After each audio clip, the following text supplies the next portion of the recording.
Today it was the turn of the radio stations, 2HD, NX, KO and 2NUR-FM. Tomorrow the Tribunal will hear the renewal application from television station NBN 3 and its associated translator stations in the Upper Hunter. The presiding Tribunal member at today's hearings was Mr Mark Armstrong. The Tribunal had invited written submissions from interested people in relation to the radio renewals. The only one received was one from a Mayfield listener commending 2HD for its horse racing coverage. The evidence collected today will be considered by the Tribunal, which will now decide if the licences will be renewed for the next 3 years. Mr Armstrong indicated to 2NUR-FM manager Mr Anton Donker that in his station's case, such a decision and the reasons for it could be available within a fortnight.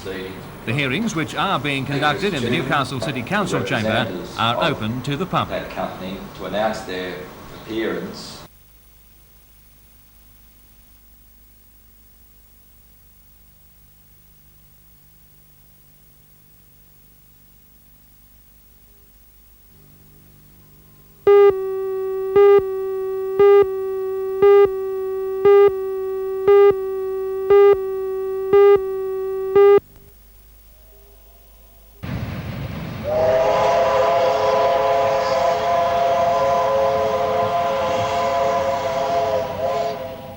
Since the turn of the century, steam locomotives have plied the South Maitland Railway, a coal service which runs between Maitland and Pelton Colliery. The steam locos ended their long run on June the 10th, but one has been saved from neglect. Old number 19, a 282 configuration loco built in 1912, was today lifted by 2 cranes to be displayed with SMR coal wagons and a guards van. They were lifted into place in May, the tracks being built on an old concrete viaduct. Coal and Allied, one of the consortium that owns the Port Waratah project, is also the parent company of the SMR, and so the display is being developed. Number 19 was built by Bayer Peacock and Company in Manchester, England, a design ahead of its time because the coal and water are carried within the unit and not in a separate tender. Now she has been rust-proofed, a chemical solution will be placed in her boiler to prevent corrosion, and she has been returned to the splendour of her original colour scheme. The surrounding land alongside the entrance to the coal loader will be landscaped. It is hoped to have number 19 and her rolling stock ready for public inspection by November.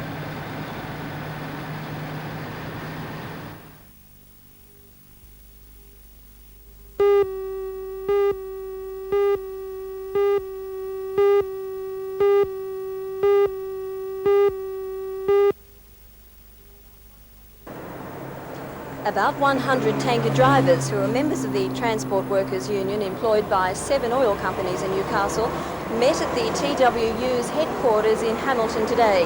The men walked off the job at midnight last night in protest over the use of subcontractors in the industry and so-called phantom tankers delivering fuel into New South Wales from Queensland and Victoria.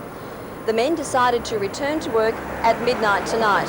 However, they will also give financial assistance to their striking Sydney colleagues. The decision by Newcastle tanker drivers to end their dispute eliminates any threat to petrol supplies over the long weekend.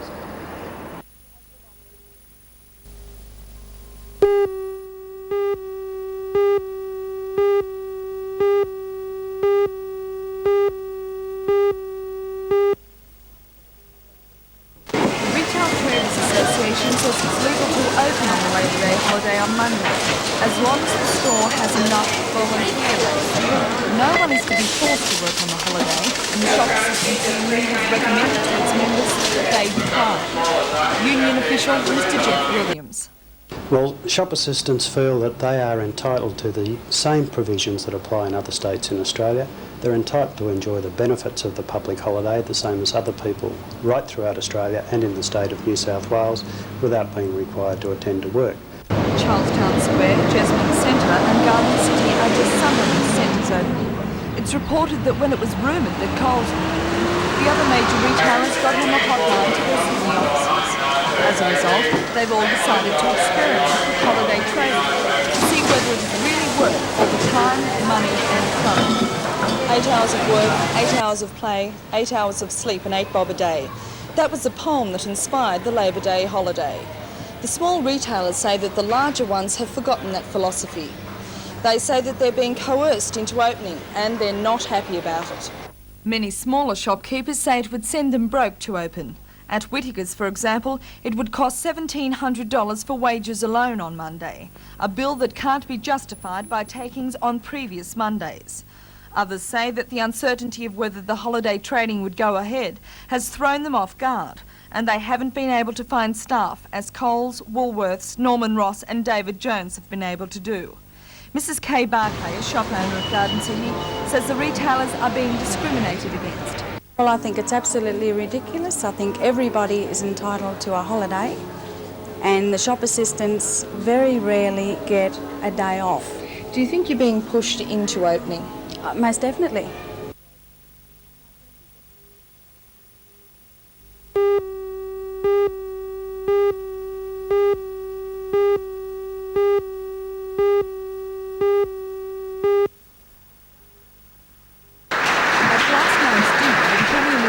Announced that all port charges would be frozen in an effort to get the coal industry back on its feet.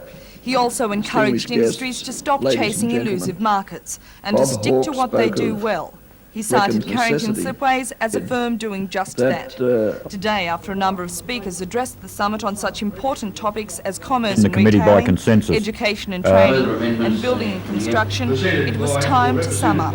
It was stressed that cooperation was the key if any initiatives proposed were to be followed through. The appraisal of the 2 days was general, but some inroads were made considering the varying backgrounds and interests of the delegates. These include the need to improve communication between management, unions and workers, and to resolve overlapping work skills.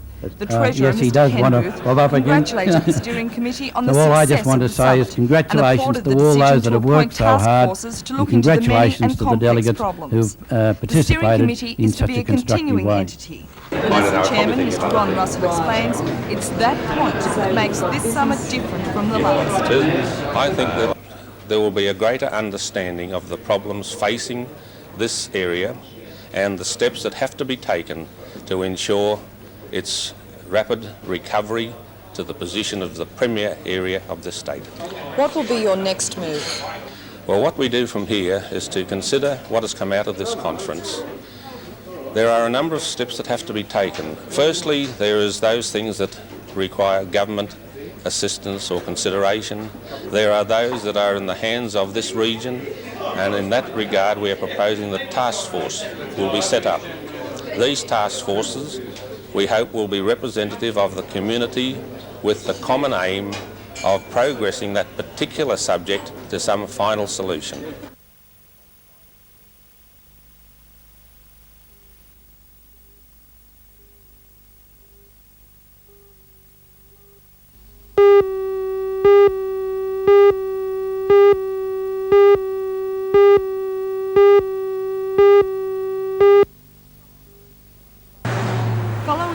On Friday that the Mater Hospital had not received enough money for the continuation of the chemotherapy service, there were claims from the Hunter Valley Cancer Appeal that the government was not keeping its promise to bolster cancer treatment services in this region. But last night those fears were dispelled when member for Newcastle and committee member Mr Arthur Wade assured the group that funds would be found. Mr Wade says the hospitals haven't given the government enough time.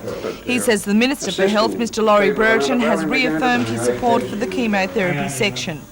No comment was made as to whether the Mater would receive more money in its budget allocation or whether the money for the chemotherapist Dr Stewart would have to come from existing funds.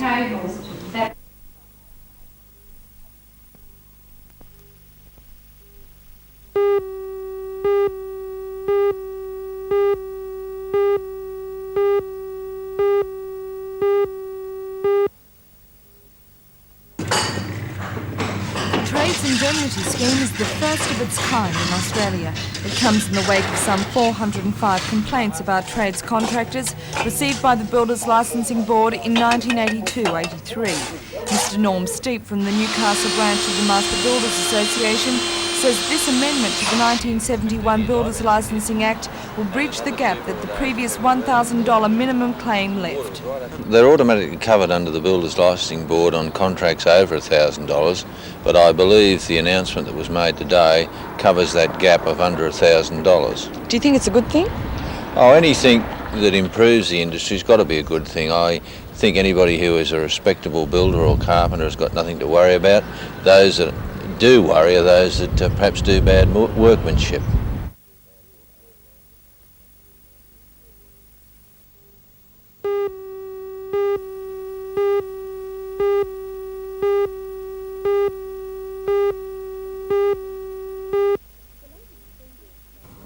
The latest freewheel show, Piece by Piece, starts with shades of 2001: A Space Odyssey.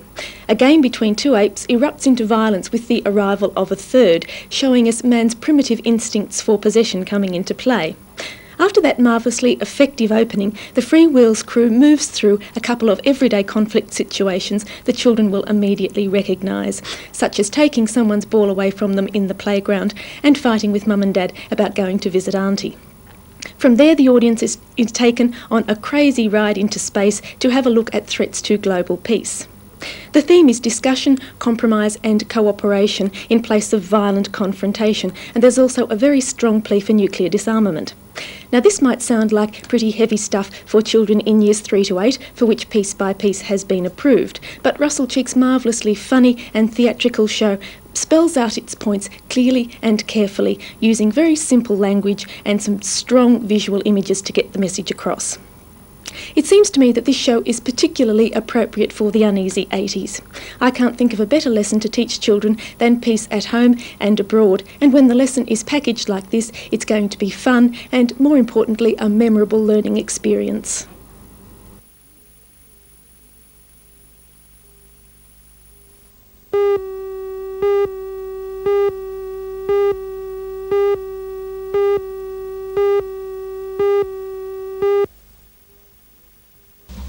Last year, this was a dry and barren hillside.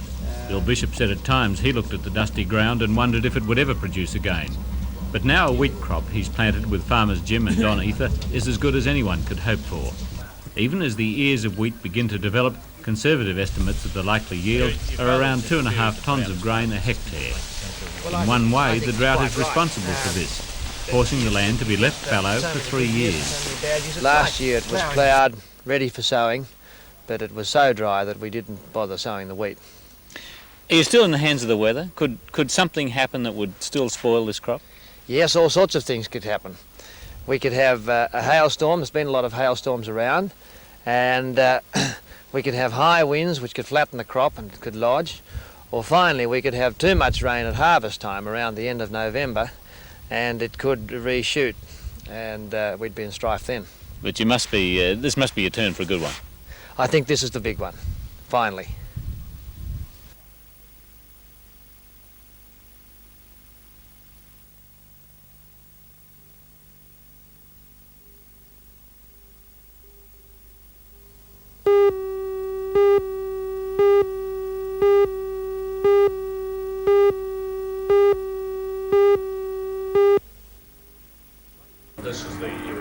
Ray Trevelyan, on the left, has been with Newcastle Gas for 44 years, being the marketing manager before becoming general manager. Mr Henderson, on the other hand, had been the general manager of Portergas Queensland, a division of the Australian Gaslight Company, just like Newcastle Gas is now. Ray Trevelyan steered Newcastle Gas through the most dramatic period of its existence, the adoption of natural gas. However, his experiences go back a lot further than that. Gas was regarded as a rather antiquated, old-fashioned fuel, and I've just recently returned from a world trip where I've attended conferences in both London with the British Gas Corporation and with the Pacific Coast Gas Association in Canada and the United States of America. And the amazing difference in attitude to gas today is caused by the modern applications for the fuel, from domestic air conditioning of houses to the heating of swimming pools to its many complex and widespread commercial and industrial uses. The new man, Bob Henderson, sees natural gas as bringing new prosperity to industry and to the state generally. Well, it is a premium energy fuel, and I think it's, because of its flexibility and adaptability, it has to be perhaps the king of fuels. It's one that is readily available, its price is reasonably constant, and it has such a wide variety of applications. Almost any work that requires heat, that heat can be provided by natural gas.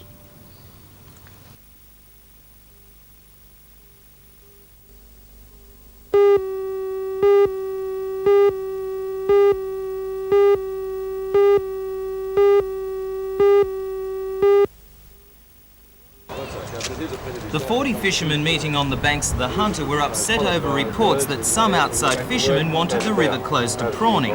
The argument by the outside fishermen is that the river prawning is destroying breeding grounds, lowering the catch outside the harbour and in Stockton Bight. These river fishermen refute that, stating that research has shown that prawns spawn at sea, travelling upriver to grow to maturity. State member for Maitland, Mr Alan Walsh, gave his assurance to the men that the river will not be closed to prawning. These men were also addressed by the member for Waratah, Mr Sam Jones, who echoed the guarantee. River prawning is only one of the suggested reasons for the poor start to this year's season, which opened on Monday. At the meeting, some said it was heavy rainfalls flushing the river. Others said it was the drought. Whatever the reason for the poor catches, it is causing tension between prawners. The meeting today was reassured by Mr Walsh and Mr Jones that the Hunter River will not be closed to river fishermen. The meeting did not, however, resolve the issue of whether prawning in the river ruins prawning in the Bight.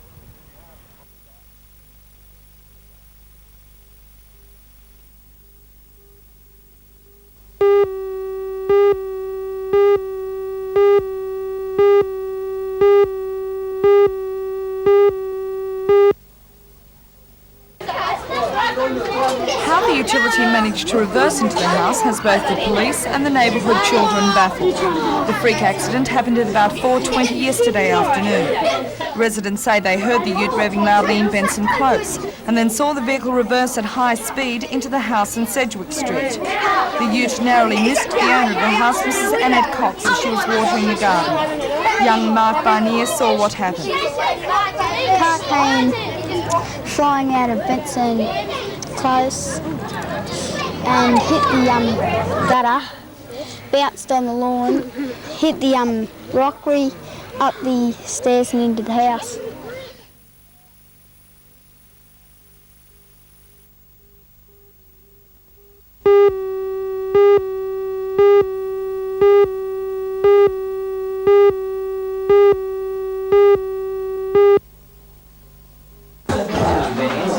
Available to any teacher wishing to gain a Bachelor of Arts in such subjects as early childhood, primary, science and industrial arts. Teachers from all over Australia are currently enrolled at the Newcastle College, as well as some from overseas. And last night gave prospective students who live close enough the chance to come into the college and find out more about the courses they're interested in. But why do teachers want to do Why do you think postgraduate teachers courses? are so interested in carrying on their education? Mr. Bill Newling. Well, I think they are genuinely interested in their job, and the job is changing. The television child is different from the children of earlier times. There's a new educational technology, and there's a wish by teachers, the same as other professionals, and I must say other professions are heavily into upgrading and in-service work and so on, and teachers are prominent among that group.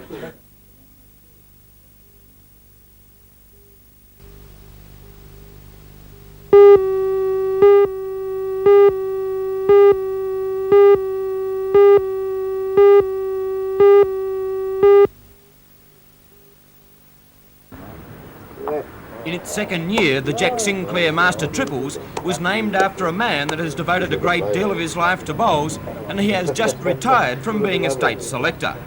The bowlers that have played this week did so to honour Jack, and the final played this afternoon fitted the occasion. Terry Webster from Jack's own club skippered a composite team of Wes Bromley from Charlestown and Alan Johnson from Young to win the final by 26 shots to 19 from Cole Chisholm, Pat McCann and John Black. Chisholm took an early 8-shot lead, but on the 6th end, Webster scored 8 shots to tie the match and then played consistent bowls to win the match by 7 shots after 21 ends.